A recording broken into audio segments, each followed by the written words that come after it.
Boa noite, pessoal. Sejam bem-vindos a mais um MP Acadêmico. Agora, na edição live, nós teremos hoje um convidado especial, Dr. Luciano Badini, do Ministério Público de Minas, mas antes, a nossa abertura tradicional.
Isso aí, pessoal.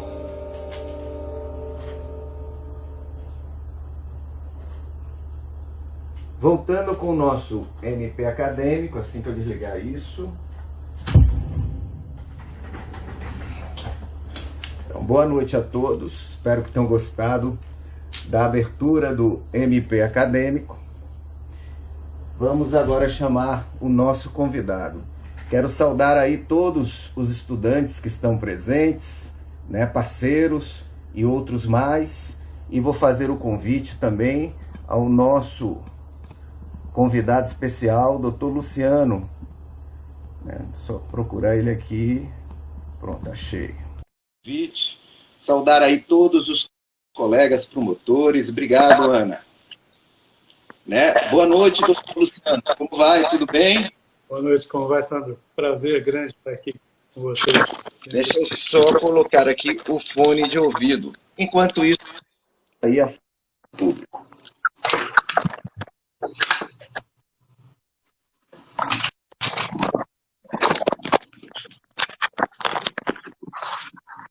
Sempre esqueço de colocar esse fone de ouvido. Pronto. Isso. Saudar todos aí, muitos colegas promotores na nossa live, muitos alunos de Direito do Estado de Sergipe. Estou vendo muita gente conhecida aí, doutora Thalita, entre outros. Só acho que eu só estou ouvindo o feedback da minha voz aí, viu, Luciano? Aí teria que baixar um pouquinho o som. Baixar um pouquinho. Perfeito? Deixa eu ver. Pronto, Tá. não está saindo mais. Tranquilo. Ótimo.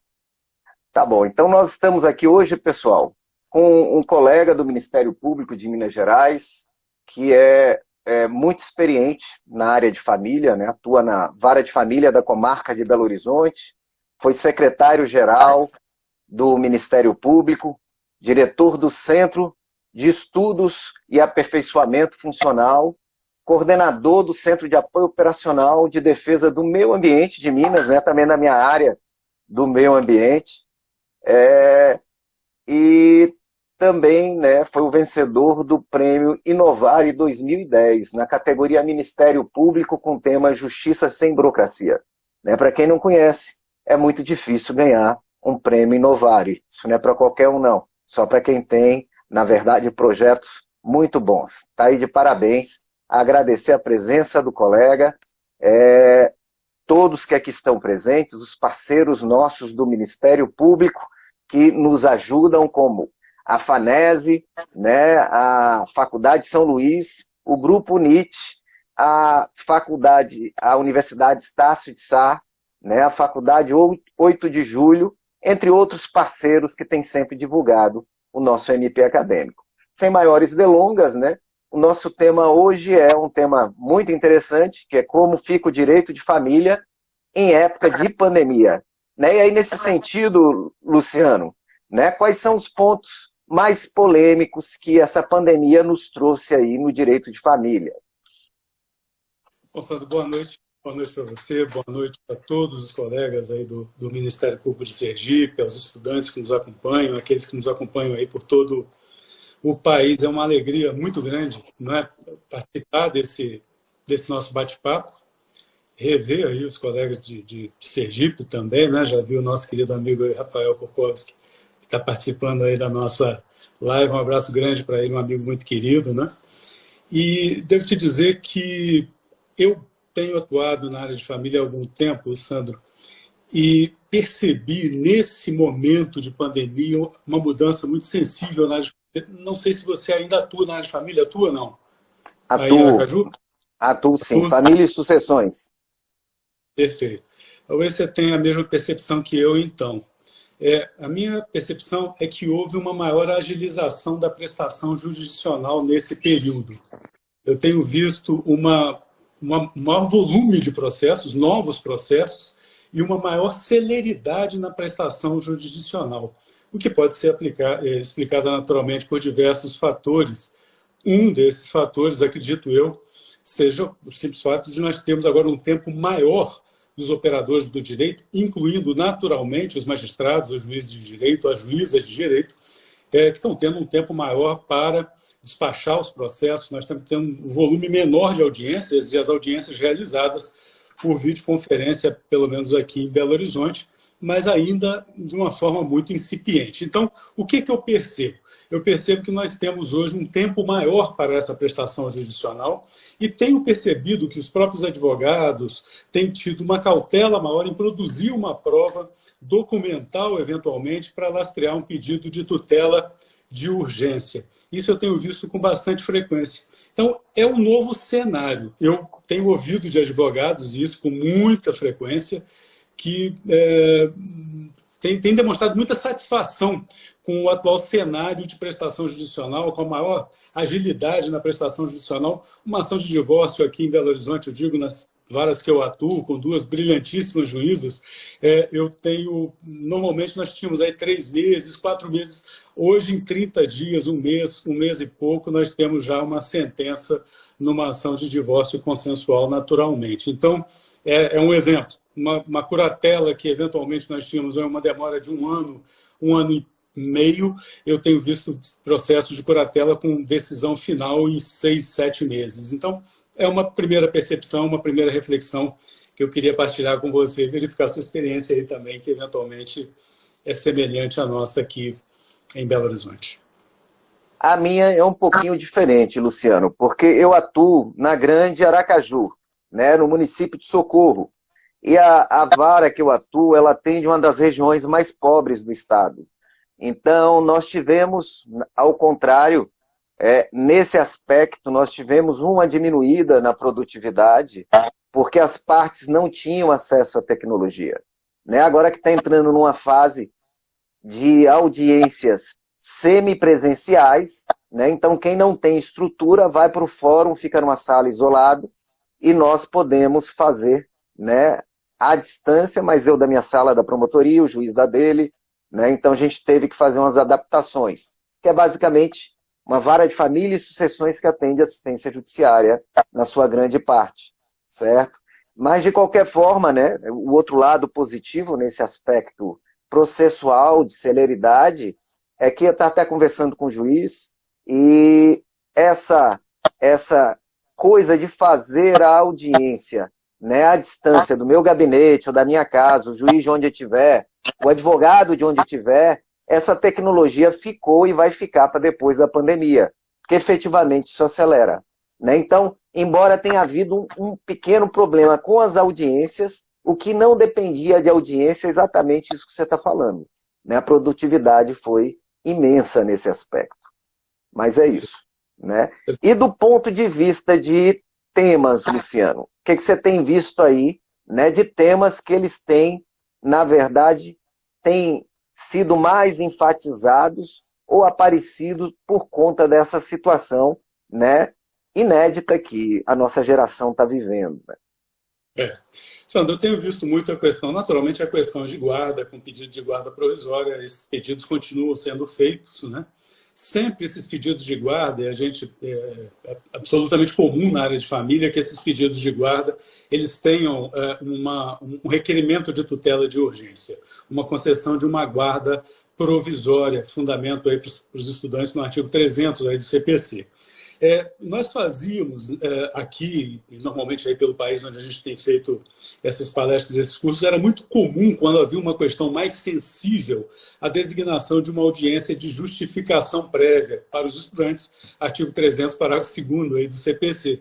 Essa audiência de justificação prévia, ela se explica, inclusive, em razão do próprio Código Civil, que estabelece que, em questões relativas à guarda, inclusive deferimento de guarda provisória, recomenda o Código Civil que ela seja concedida após a oitiva das partes pelo juiz, presencialmente. Naturalmente, num cenário pandêmico, nós não temos como fazer essa coleta dessa impressão pessoal pessoalmente. Então, eu tenho visto uma produção de prova documental para instruir pedidos iniciais, se houver uma violência doméstica, através de uma decisão aplicando uma medida protetiva em favor da mulher, por exemplo, ou então, eventualmente, juntando termos de declaração com firmas reconhecidas de testemunha para comprovar aquele fato que levaria à concessão da tutela de urgência e à guarda provisória. Essa é uma questão que a gente tem visto dessa forma.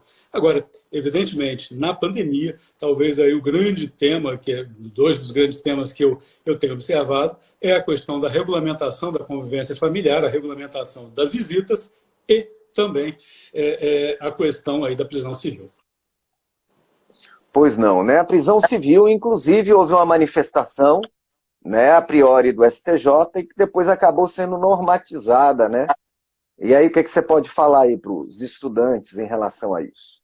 Eu entendo que a questão da prisão civil, Sandro, primeiro a posição do STJ me parece uma posição correta, né? Foi uma decisão recente que nós temos adotado e temos seguido aqui, do ministro Vilas Boas Coelho.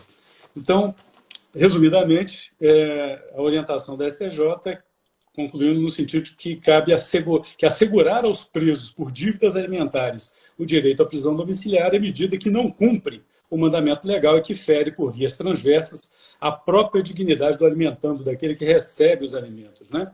Razão pela qual a prisão civil, prossegue o STJ, será suspensa e terá seu cumprimento em momento processual oportuno. Eu acho essa decisão adequada, porque, evidentemente, se nós tivermos uma prisão civil cumprida de forma domiciliar, nós não estamos tendo qualquer tipo de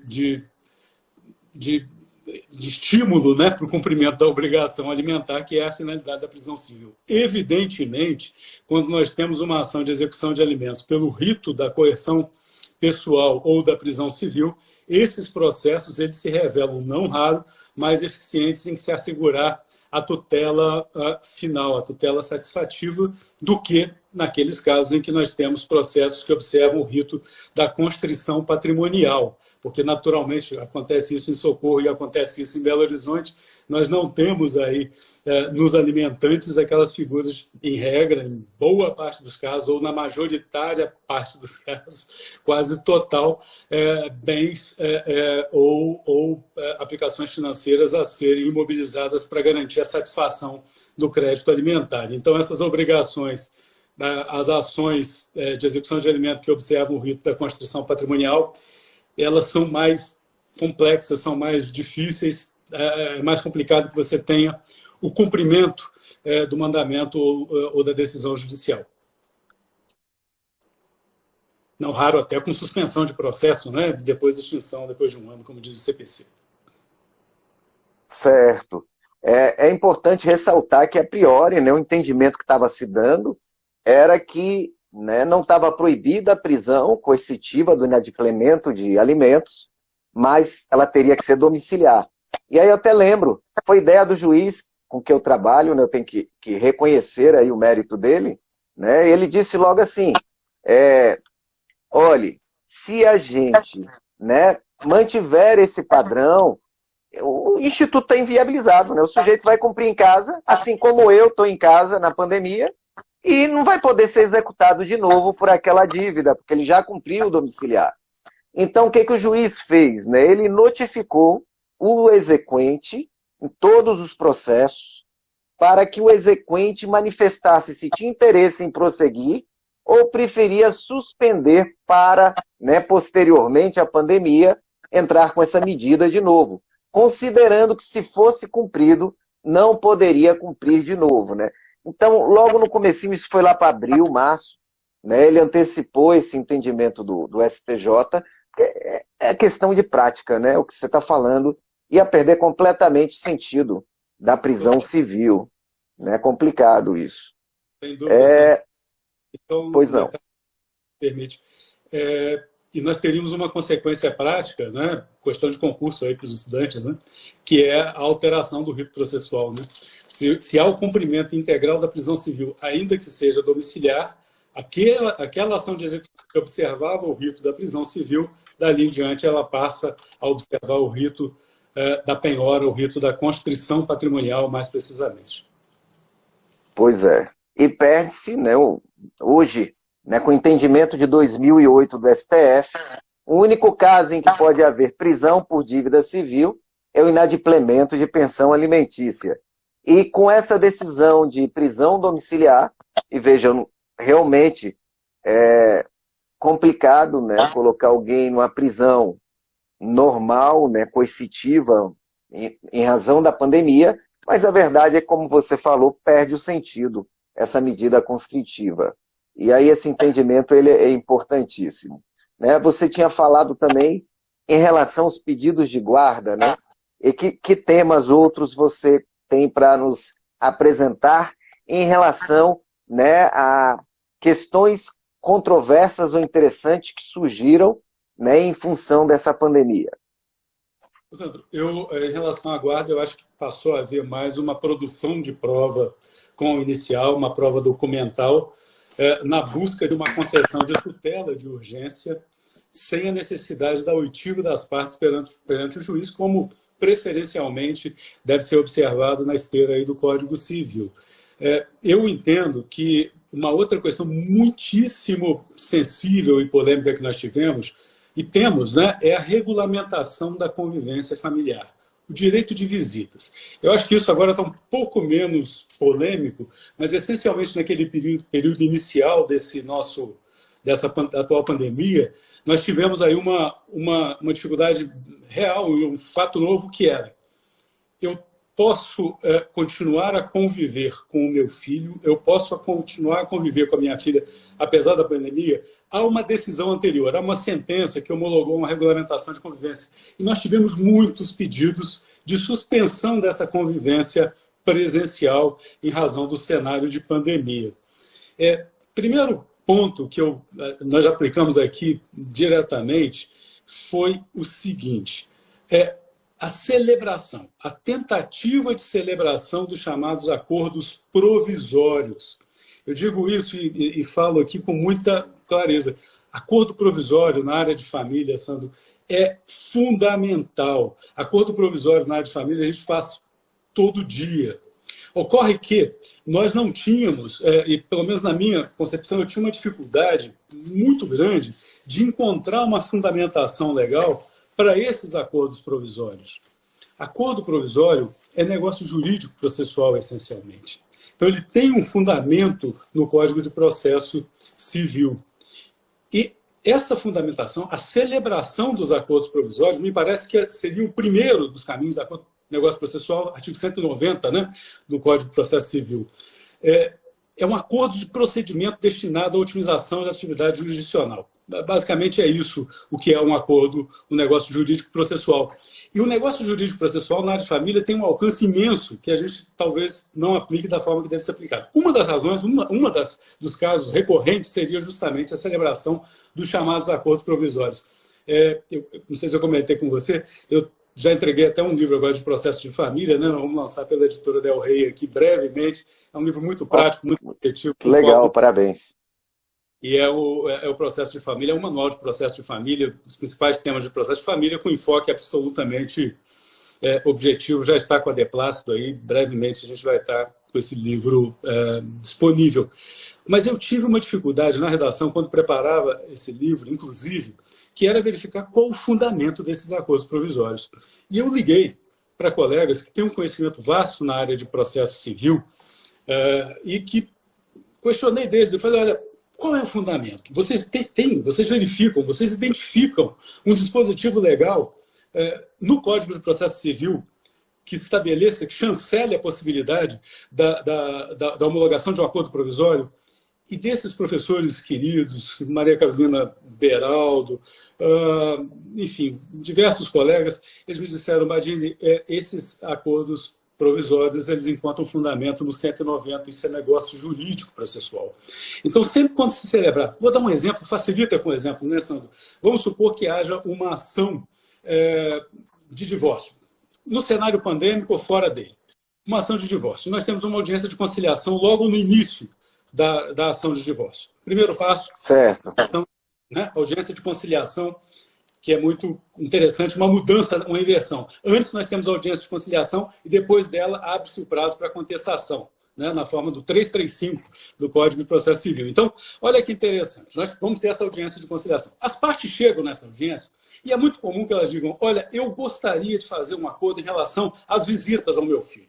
Aí a outra parte, olha, eu quero, mas dessa forma eu tenho dúvida, eu não sei se vai funcionar dessa forma. Isso é acordo provisório. As partes celebram um acordo provisório em audiência.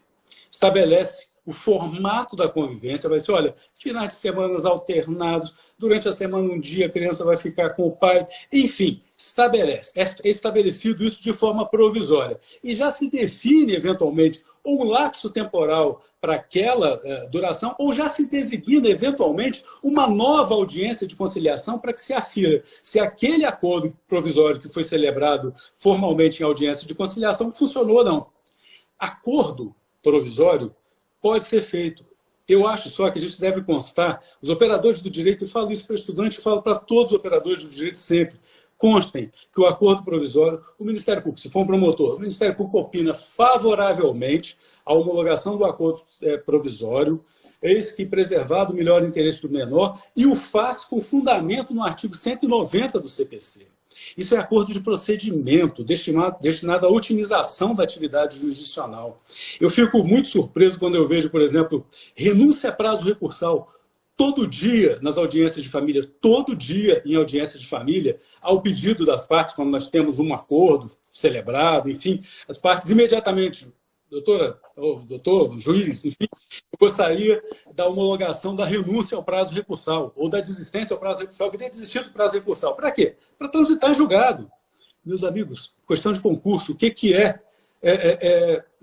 renúncia ou desistência a prazo recursal? É negócio jurídico processual, é acordo de procedimento destinado à otimização da atividade jurisdicional. E isso vale em diversas áreas da família.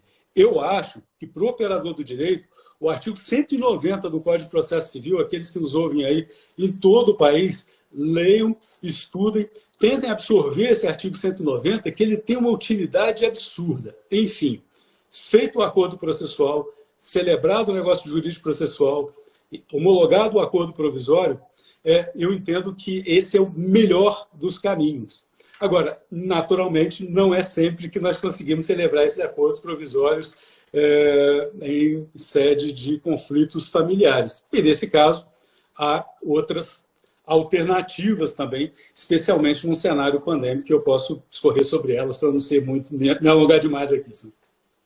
Mas isso é interessante, né? Porque é importante ressaltar que, por exemplo, num cenário pandêmico, fica complicado fazer estudo social, né? Fica complicado fazer estudo psicológico, né? Então, quando não há esse tipo de acordo provisório, que soluções mais poderiam ser implementadas? Né? Observando uma coisa importante, né, Badini, para mostrar a importância disso que você está falando, desse artigo 190 e desses acordos provisórios, em direito de família, se a gente não consegue que a própria família dê os caminhos ao judiciário para a solução do problema, né, a solução dada vai ser de cima para baixo e provavelmente não vai respeitar uma realidade fática.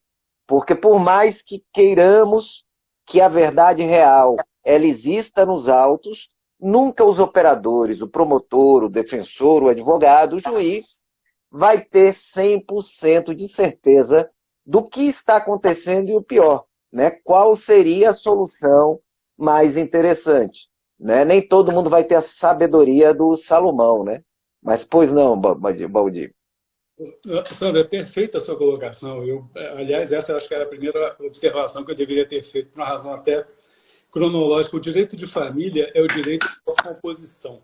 O direito de família, por essência, é o direito do acordo, do consenso. Se não for o direito do consenso, é o direito do resgate do diálogo. A finalidade do direito de família, nos tempos atuais, pandêmicos ou não, não é de fomentar o litígio familiar que foi exposto ali numa vara de família. O direito de família ele tem por finalidade assegurar, garantir, permitir, viabilizar o resgate do diálogo das partes e, quiçá, a celebração de um acordo provisório, definitivo, parcial ou integral. Essa é a finalidade do direito de família hoje. E nós, operadores do direito, todos nós, operadores do direito, acho que por isso até a gente vê essa questão do estímulo. Eu vou fazer uma capacitação agora para o Ministério Público do Mato Grosso, em autocomposição, e para procuradores do trabalho também, que é o Ministério Público do Trabalho em Brasília. E a gente tem feito aí pelo país, até aí em Aracaju, eu tive aí no Ministério Público de Sergipe há uns 2 ou 3 anos, aliás, deixar aí meu agradecimento, minha saudade imensa, que foi um evento fantástico, a convite aí do doutor Orlando Rochadel, a quem agradeço e mando um abraço também. Então, assim, o que é o direito de família? É o direito à autocomposição, e cada vez mais o operador do direito está entendendo isso. Os advogados dos novos tempos, né, os promotores, enfim, os juízes, eles estão entendendo que não basta o conhecimento jurídico na área de família. Há necessidade de um pouco mais. Há necessidade de dominar técnicas, ainda que de forma incipiente, de autocomposição, de conciliação, porque nós usamos essas técnicas o tempo todo em audiências de família. Nós usamos essas técnicas o tempo todo ouvindo as partes em nossos gabinetes. Nós, os advogados, eventualmente, eles ouvem durante todo o tempo os advogados, e hoje as grandes bancas de advocacia de direito de família, por exemplo, em Belo Horizonte, tem um núcleo de autocomposição, tem um núcleo de conciliação. Então, esses núcleos têm feito uma tentativa de uma busca de uma autocomposição extrajudicial. E a autocomposição extrajudicial, na forma do artigo 515 do CPC, ele vai ser submetido à homologação judicial. Passa a ser um título executivo judicial, aquele acordo extrajudicial submetido a juízo. Então, eu acho extremamente fundamental que nós passemos a ter uma sensibilização em técnicas de autocomposição. Não basta o conhecimento jurídico. Como você disse de forma brilhante, Sandro, o conhecimento jurídico nos permite aplicar o direito ao caso concreto. mas não resolver o conflito ou, quiçá, já seria bastante, resgatar o diálogo entre as partes. Acho que esse é o caminho do direito de família e aqueles que atuam na área de família têm se sensibilizado cada vez mais para esse novo cenário, para esse novo contexto. E aí eu apresento até algumas estatísticas, né, que a gente tem lá da vara de família onde a gente atua, né? Aqui em Sergipe, né, tem uma fase inicial de conciliação, que os assessores da vara fazem essa conciliação, essa mediação, e ela é altamente eficiente, né? Ela resolve 50% dos problemas. Então essa abertura de diálogo aí, ela já é muito importante. E mais, desses 50%, né, que viram supostamente uma instrução ou uma lide que vai ter que se fazer uma análise psicológica, social, né, um aprofundamento maior, essa lide, depois de uma conversa com a Defensoria Pública, com o próprio Ministério Público, com o juiz, né, então as pessoas entram na sala, né, e falam quem é o juiz, quem é o promotor, quem é o defensor, né, porque parece que tem 3 psicólogos conversando com a família, né, para tentar entender o que aconteceu, para que eles consigam, né, buscar uma solução boa para eles e nos apresentar um caminho para aplicar o direito. E nós ficamos frustrados, às vezes isso aí dura 1 hora, 2 horas, excepcionalmente, e todos nós ficamos frustrados, eu, o defensor, o juiz, quando, né, não se resolve no diálogo e a coisa tem que ir para uma sentença. Porque a gente tem certeza, e o juiz já avisa isso, que a sentença dele não vai agradar a todos e não vai, isso exatamente, né, não vai resolver o conflito que existe. Mas, enfim, é isso, né? É o caminho mesmo. Sua reflexão é perfeita, Sandro. A minha sensibilidade aqui para a questão, o que eu tenho percebido aqui é o seguinte, existe hoje, juízes, eu trabalho com 2 juízas brilhantes, queridíssimas, fantásticas, defensoras públicas fantásticas, queridos promotores de justiça também muito dedicados. E eu vejo nessas audiências, faço audiências, talvez aí já fiz em todas as varas de família de Belo Horizonte, e essa é a nova realidade. Todos os operadores do direito buscando a composição. Você quer ver um exemplo interessante? Eu fiquei muito tempo fora, né, até nessa época do Inovar, enfim, eu estava na área de meio ambiente. E trabalhei na área de meio ambiente e retornei para a área de família. Fui promotor no interior de Minas, fiquei 8 anos no interior, vim para Belo Horizonte. Quando eu era promotor no interior de Minas, o direito de família era 1. Aqui em Belo Horizonte, depois de um lapso temporal aí que eu exerci alguns cargos aí em administração e centro de apoio, e a escola institucional nossa também, passou a ser um outro direito de família. Eu vou te dar um exemplo. Divórcio. Um período pré-2010. Você entrava numa audiência de divórcio, a audiência de divórcio era um cenário para o litígio. Era um palco para a exposição das agruras, das dificuldades, das desinteligências que aquele casal teve. Havia uma exposição pública das suas intimidades e aquilo, pasmem, era absolutamente necessário num cenário de direito de família que já não existe mais. As partes expunham as realidades ou as suas verdades, ou as suas versões de uma forma muito dura e contundente. Então, um dizia que o marido fez isso, a mulher era acusada daquilo, e o processo de família era um caos. O direito de família fomentava o litígio na medida que ele exigia que se identificasse o culpado pelo rompimento daquele relacionamento conjugal. Isso não existe mais. O direito de família, hoje, está com foco no futuro e não voltado para o passado das relações. E o que nós temos hoje no direito de família, nesse novo direito de família na área do divórcio? Nós sabemos todos nós, divórcio hoje é direito potestativo. Basta que uma das partes, o marido, o independente, o cônjuge, exponha e se manifeste a sua vontade de romper aquele vínculo conjugal, e aquele vínculo conjugal vai ser rompido. Não há necessidade mais de identificação de culpa. Nós estamos falando de direito potestativa ao divórcio. Isso é um avanço fantástico. E isso é um fomento, essa nova visão que nós temos. De 2010 para cá, né, com a emenda constitucional 66, de 2010 mudou. Então, quando eu cheguei numa audiência de família e vi o divórcio sendo resolvido de uma forma tão simples, né, no meu retorno, naturalmente, eu voltei e estudei, mas eu não tinha vivência. Eu falei, esse direito de família está no caminho certo. É basicamente isso mesmo, né? É interessante isso que você está colocando, né? Isso é importante para os estudantes, para os novos advogados, para os advogados antigos, né?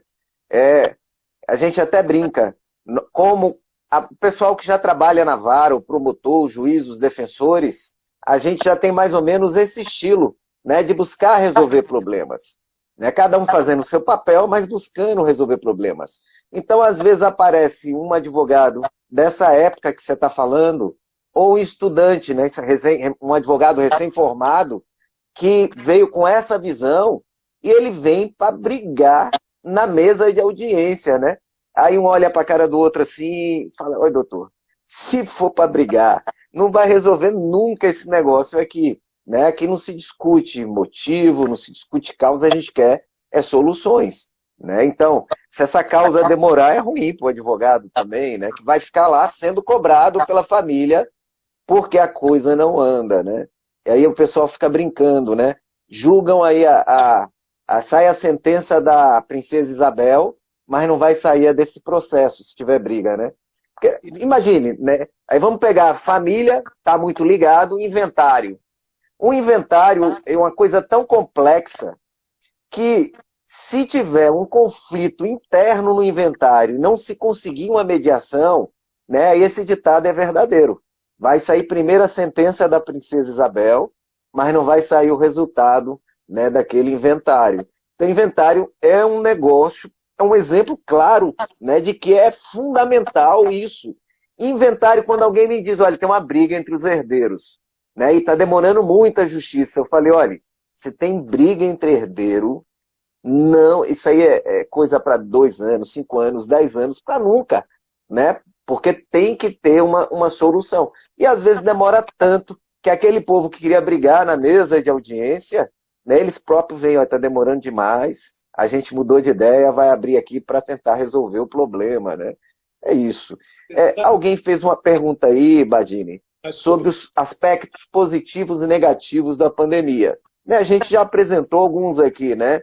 A melhora dos aspectos processuais, de produção no geral, e que depois da pandemia toda essa tecnologia, né, esses procedimentos, para que continue se funcionando com mais eficiência em relação à prestação jurisdicional. E nós estamos tratando agora de alguns pontos importantes, e um dos pontos muito importantes, com pandemia ou não, mas vital na pandemia, é a questão da mediação. Pois não, pode prosseguir, que isso é um ponto fundamental. Eu acho, essa questão, então, é importantíssima. E eu vejo, porque existe exatamente isso que você falou, há ainda aqueles que entendem que o processo de família é um processo do século passado e que as divergências familiares devem ser estimuladas ali. Não é esse o caminho. Agora, você sabe, Sandro, eu vejo, eu queria até enaltecer muito, é um novo não, né? É o Código de Processo Civil. O atual Código de Processo Civil é um Código de Processo Civil que, se ele for bem utilizado por nós, operadores do direito, por aqueles estudantes, aqueles que, olha, estudem o novo Código de Processo Civil. Há dispositivos no Código de Processo Civil que orientam e que autorizam o tempo todo a celebração de acordos, que fomentam essa celebração de acordos. O primeiro desses artigos é o artigo 3º do CPC, artigo 3º, norma fundamental do processo civil, que está lá no artigo 3º, que estimula, que recomenda a utilização dos métodos autocompositivos dentro ou fora dos processos. Tá certo? Então, aqueles colegas que não atuam na área de família que estão nos assistindo aí, se eu conduzo um inquérito civil como promotor de meio ambiente, como meu querido amigo Mauro Lovitch, que está acompanhando a gente aí em BH, né? Brilhantemente o fez e o faz, é um colega fantástico. Você imagina, Márcio Ayala também está aí, estou vendo a Lede Barreto, os colegas aqui de Minas estão nos prestigiando aí todos.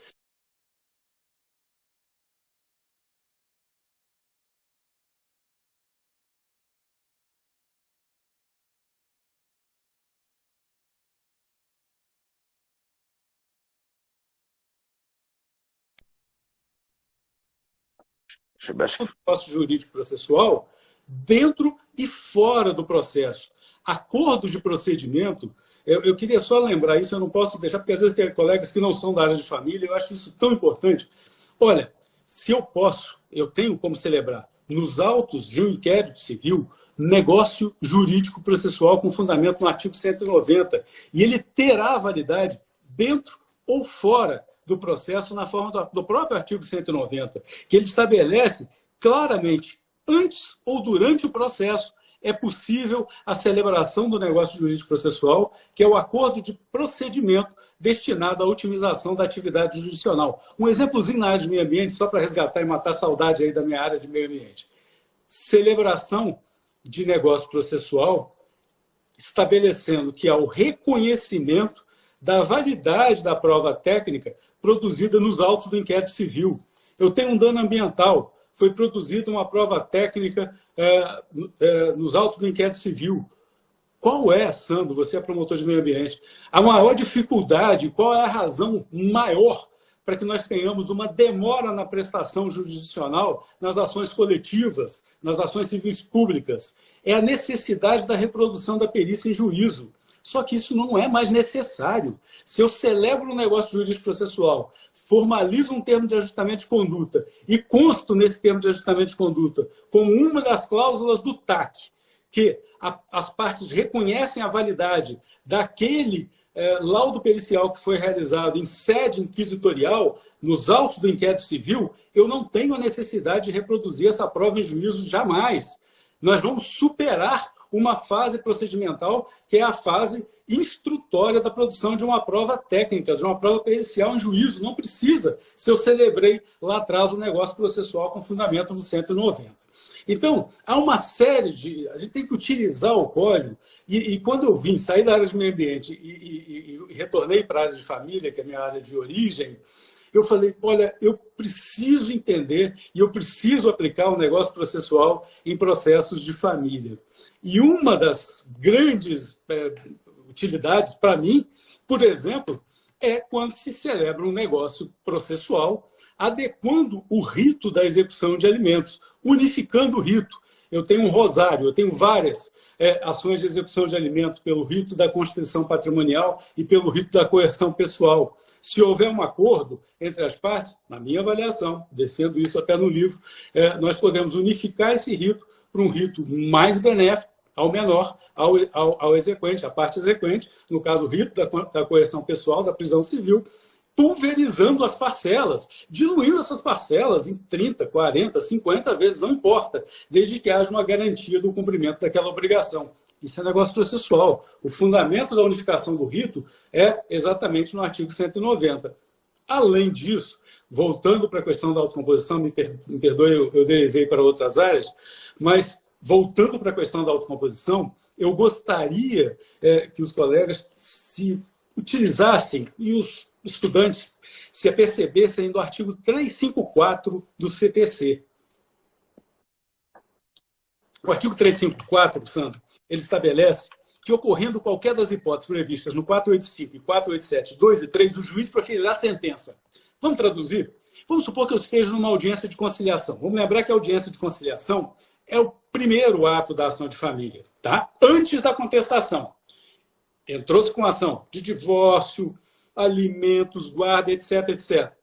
Imediatamente o juiz vai analisar os pedidos de tutela de urgência e designará a audiência de conciliação, tá certo? 695, o artigo do CPC. Designada esta audiência de conciliação, vamos supor que as partes compareçam e nós consigamos um acordo. É muito comum hoje, em relação à guarda, compartilhamento de guarda. Comum, essa é a regra. Dificilmente hoje estabelece se atribui a uma guarda unilateral, salvo em casos excepcionais, em que há uma violência doméstica, ou um caso em que, eventualmente, as partes moram em locais diversos, em cidades diversas. Então, guarda compartilhada, tudo bem.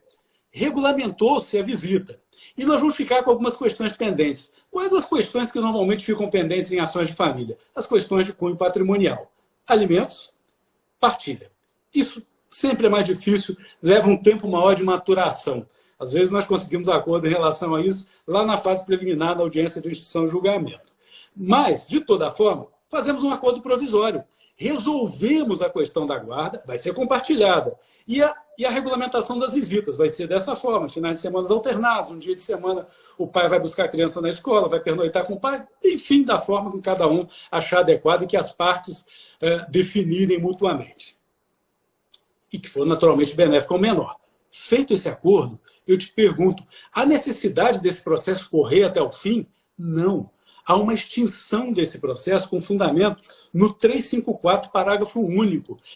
Parcela do processo vai ser extinta, com fundamento no artigo 487.3b, que é o artigo de extinção do processo com fundamento na transação, combinado com o artigo 354, parágrafo único do CPC. Então, estas questões de guarda e de visitas, elas já vão ser objeto de uma decisão, de uma sentença. Sim, é sentença no curso do processo. Não é decisão interlocutória nos termos do CPC. Nós vamos ter uma sentença estabelecendo que a guarda vai ser compartilhada e definindo o formato de convivência familiar. O processo, meus bons amigos, o processo vai correr só em relação às questões polêmicas, as questões em relação às quais não houve acordo. Em relação a esses tópicos, a outra parte vai ter o prazo de 15 dias para contestar e depois a parte autora o prazo para impugnar a contestação, especificando provas depois e o processo seguindo o seu rumo normal. E já diminui com isso o objeto do processo, né? E reduz só o ponto controvertido. É só para fazer aqui a ressalva, porque dá uma travada, né? É uma honra muito grande estar contigo conversando hoje também, porque eu sou daí de Belo Horizonte, né? Só que eu vim para cá com 10 anos de idade, então já sou sergipano naturalizado. Sou até cidadão sergipano, na verdade, eu gosto muito dessa terra. E também atuo no meu ambiente, né? Então a gente tem muita coisa em comum aí. Mas é isso, meu amigo. Em relação, né, a esses pontos que você está colocando, é importante para os estudantes e os operadores, que, né, a gente tem costume de falar aí informalmente, que você está dando os pulos dos gatos, né? Então, só está colocando aí os macetes. Então, tá vendo aí, já estão perguntando aí, Rafael, ó, quando sai esse seu livro, né? Porque esse seu livro aí mostra o caminho, né, daquela que poucas pessoas sabem, mesmo tendo muita experiência na atividade forense, né? Então, para quem está assistindo, acha que essa, né, porque quando as coisas elas são dadas assim, né, as pessoas falam, isso não é importante. Só está vindo aí informação importantíssima e que muita gente acaba tendo dificuldade de atuar, né, como operador na área de família, exatamente por não observar isso, né? Então, voltando aí para a questão, só antes de voltar, né, essa aplicação do 190 no TAC, no termo de ajustamento de conduta, isso é fundamental, né? Porque em ações civis públicas, ações coletivas em geral, é isso mesmo. O processo ele vai demorar anos exatamente por conta da necessidade de se repetir perícia, né? E é complicado. Mas isso, meu amigo, continue nos municiando aí com seu vasto conhecimento na área de família. Vamos lá. Respondendo meu queridíssimo amigo Rafael Korkowski, né, meu professor aí. Então, acho que até o livro do Rafael saiu pela Deplástico aqui, que me manda aí. Eu acho que foi pela Deplástico aqui recentemente. Brilhante colega, professor querido, amigo fantástico que Brasília me permitiu construir, né? Nós nos encontramos em Brasília. Mas não tem ainda a definição, a questão da pandemia está se definindo, os originais já foram entregues há umas 2 semanas ao editor, acredito que brevemente nós teremos o livro aí editado, mas ainda não tenho a previsão, não, Rafael.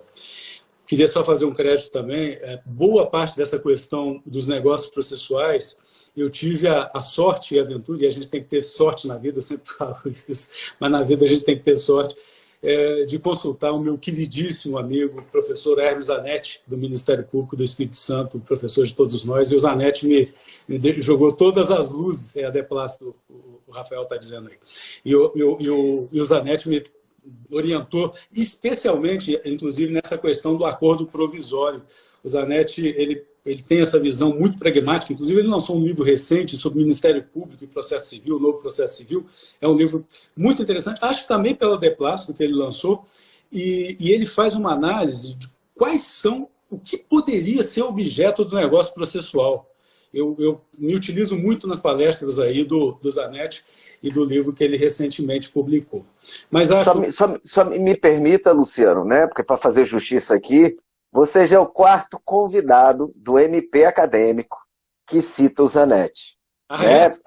Didier citou ele como referência de processo estrutural, né? Depois nós tivemos outros convidados que citaram o Zanetti também. E na última live ele até apareceu aí, né?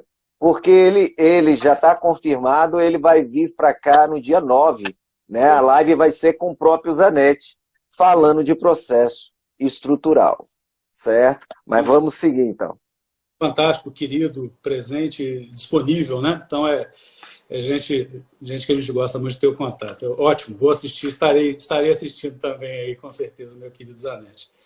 Mas eu dizia, Sandro, assim, a gente conversava muito sobre essa questão dos acordos, né, desses momentos que nós temos para a celebração da autocomposição nos processos de família.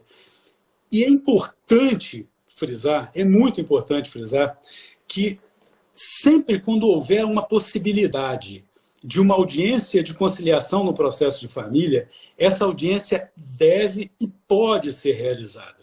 Nós não temos, no atual processo civil, um momento estanque, um momento rígido, um momento único para a designação de uma audiência de conciliação. Você sabe o que eu vou fazer agora, nesses casos em que nós não tivemos, é uma dica aí para os colegas que estão nos assistindo, que nós não tivemos a audiência de conciliação presencial em razão do cenário de pandemia? O que eu vou fazer, vamos supor, nós tivemos a inicial, e aí a inicial, uma tutela de urgência é concedida, ou abre-se prazo para contestação, 335, concede-se a tutela de urgência depois da contestação, vem a impugnação. As partes especificam provas. O que eu vou pedir nos casos mais sensíveis, em que eu vejo que há uma necessidade e até uma possibilidade de uma conciliação prévia antes da instrução do processo, eu vou pedir para que seja designada uma audiência de saneamento compartilhado do processo, só para eu não errar aqui, porque a gente fala dos artigos e depois fala, puxa, errei o artigo. É o 357, parágrafo 3º, do CPC, audiência de saneamento compartilhado com as partes. E eu vou pedir para que seja realizado, nessas audiências, uma audiência de conciliação e saneamento compartilhado com as partes. Por que é esse pedido? Porque nós não tivemos agora a possibilidade da realização de audiências de conciliação. Mas essa possibilidade da audiência de conciliação, que se frustrou em razão da pandemia no momento processual embrionário inicial, ela pode e deve ser realizada em qualquer momento do processo ou em mais de um momento do processo, quando nós entendermos e quando houver indícios, provas ou indicativos que há uma possibilidade de autocomposição posterior. Não há um momento único. O direito de família é da autocomposição. A norma fundamental do processo civil, esculpida no artigo 3º do CPC, estabelece que a autocomposição deve ser buscada sempre pelos operadores do direito, por juízes, advogados, defensores públicos, membros do Ministério Público, é o que diz o artigo 3º, parágrafo 3º do CPC.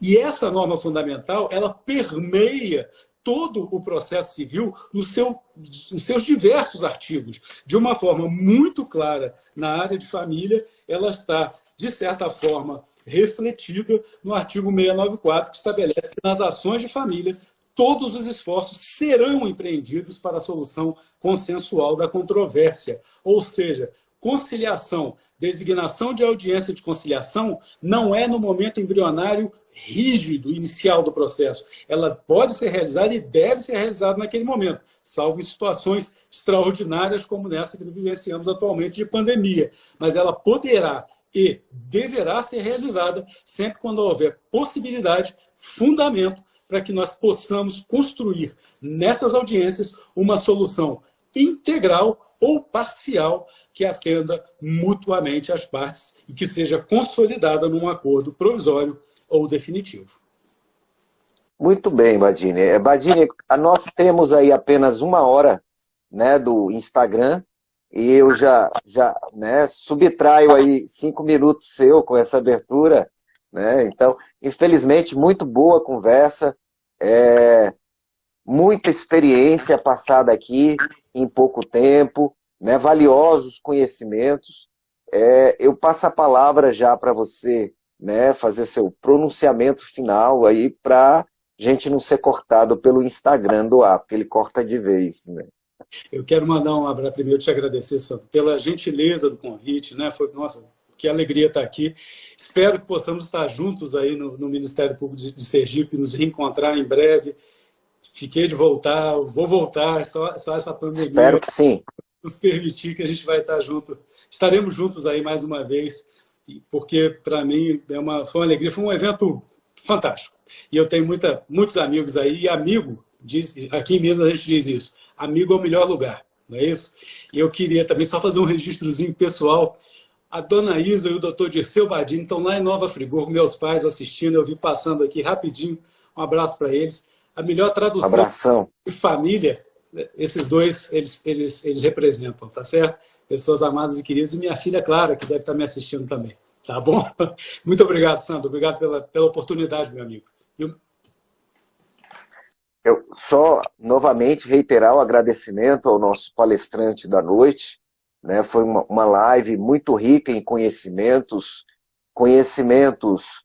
específicos e que a gente demora anos de prática para aprender. Eles foram passados na maior simplicidade, com a maior didática, né? Por isso, quando sair o livro, nos avise, a gente faz questão de divulgar, né? E eu vou querer um livro desse também, autografado. Me avise que eu vou comprar esse livro lá nas suas mãos, certo? Quero também aí agradecer a todos os parceiros, aos colegas promotores de justiça, né?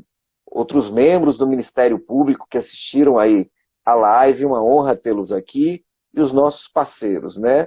Estou vendo aí a Ana Galgani, nossa colega promotora de justiça, a doutora Thalita também, né? Muitos colegas aqui presentes. Doutor Rafael, esse aí é membro honorário aqui da live do MP Acadêmico, é o nosso colega querido. Doutora Helena, secretária-geral, doutora Ana Cláudia, enfim, diversos colegas aí, né? Eu quero aproveitar a oportunidade também para dizer que na sexta que vem nós teremos a doutora Edgilda, minha querida amiga também aí, que atua em vara de família, inclusive.